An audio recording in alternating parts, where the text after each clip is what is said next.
Have you ever needed to say, apply for an absolute dream job? Or maybe submit a formal complaint, but you just weren't quite sure how to format the message? Well, in this explainer, we're diving straight into exactly how to unlock those official doors. We're going to master the formal letter, specifically focusing on the 6 essential features of the standard Nigerian format. Let's get right into it. So, here's our roadmap for building the perfect formal letter today. We'll quickly cover why formal letters matter, mastering the professional tone, opening your letter, the heading and body, the final sign-off, and then putting it all together. All right, starting off with part 1, why formal letters actually matter. Just imagine this scenario for a second. Your school's playground equipment is totally broken, it's dangerous, and you need the local government chairman to fix it. How do you respectfully get their attention? I mean, would you start your message with, "Hey dude, what's up?" No way, right? You need a respectful, serious tone to really match the weight of your request. And that's exactly why we use a formal letter. It's the specific tool we use when we're talking to people in official positions. Whether you're applying for a job, maybe looking for school admission, making a formal complaint, or just requesting some crucial information, this format proves you understand professional boundaries. It instantly signals that your request is serious and really deserves immediate official attention.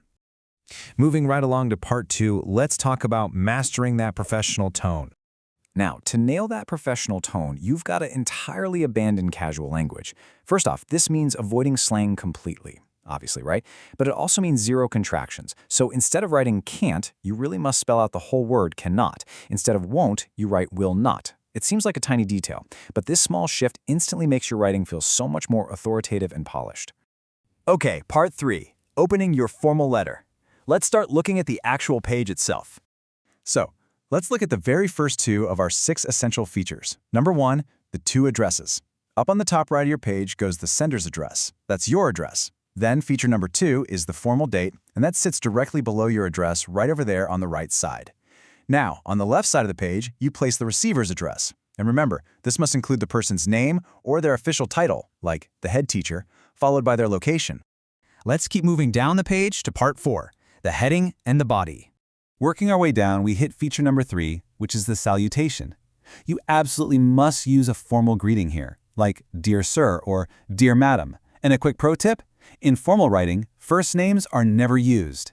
Directly under that is feature number 4, the heading. Think of this as a super short title summarizing your exact purpose. To grab immediate attention, it's typically written in bold, all capital letters, and perfectly underlined. Now for feature number 5, the body of the letter. Your message here needs to be short, right to the point, and strictly organized into 3 specific paragraphs. Paragraph 1, why are you writing? Paragraph 2 gives them the specific details or facts, and finally, paragraph 3 outlines your request. Like, what exactly do you want them to do? It's just a highly efficient, no-nonsense way to communicate. We're almost at the bottom of the page now. Part 5, the final sign-off. This brings us to the 6th and final essential feature, the sign-off, or subscription.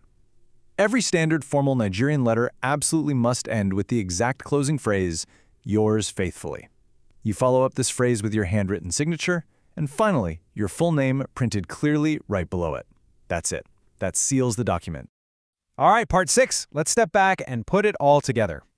Honestly, seeing it all map out spatially from top to bottom is just incredibly satisfying. Notice the strict visual balance here. You've got the sender's address and date locked in at the top right. The receiver's address is over on the left. You see that formal Dear Sir or Madam, followed by the bold, capitalized heading. Then comes your concise 3-paragraph body, and finally, yours faithfully, anchoring the bottom with your signature and full name. It is just a beautiful, highly functional design. Okay, let's do a quick test of your memory. Can you mentally sequence these parts in the correct top-to-bottom order? Well, if you pictured your address and the date first, followed by the receiver's address, then the formal heading, and concluding with yours faithfully and your signature, you hit the nail on the head. You are absolutely correct. You now hold the perfect spatial blueprint for professional communication.